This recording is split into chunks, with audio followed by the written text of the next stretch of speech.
When was the last time you had sat down next to a stranger, someone you have no previous interactions with, and had a genuine conversation, whether it be complimenting a passerby's clothing they are wearing or having a full-blown conversation about your day? Many of you watching this screen cannot recall the last time an event like such has taken place in your entire lives. From both a basic level and a fundamental level, the art of communication is suffering a painful death.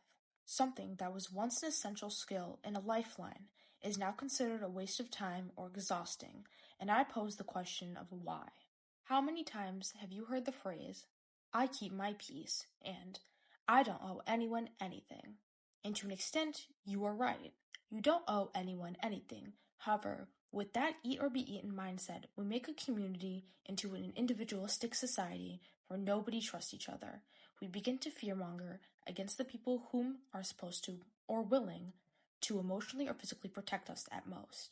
The common hypothesis amongst boomers is that the cell phones are rotting our brains into oblivion. However, I like to shift our focus to another potential proposition for our new generation's lack of sociability, the way many children are being raised. Now, before anyone misunderstands my point, I'm not arguing that all parents are failing their children, or that every young person today lacks compassion. What I am suggesting is that cultural attitudes towards parenting may have changed in ways that unintentionally discouraged empathy, patience, and consideration for others. Previous generations, children were often taught that they had responsibilities to their families, communities, and peers.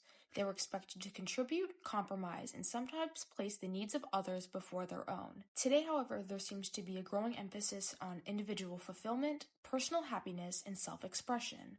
While these values aren't inherently bad, problems can arise when they overshadow the importance of empathy and social responsibility.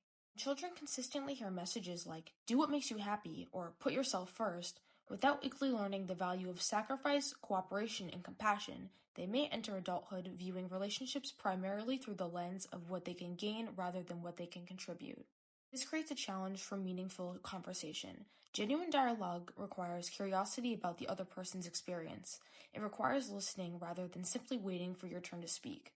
It requires the willingness to engage with ideas that may not directly benefit you. If people are raised to prioritize themselves above all else, conversation stops being an exchange and becomes a performance. Instead of seeking understanding, individuals seek validation. Instead of asking questions, they wait for opportunities to talk about themselves.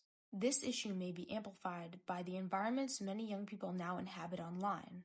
Social media encourages the construction of a personal brand. Profiles are centered around the individual. Success is often measured by likes, followers, and engagement. Over time, this can subtly train people to focus on how they are perceived rather than how they connect with others.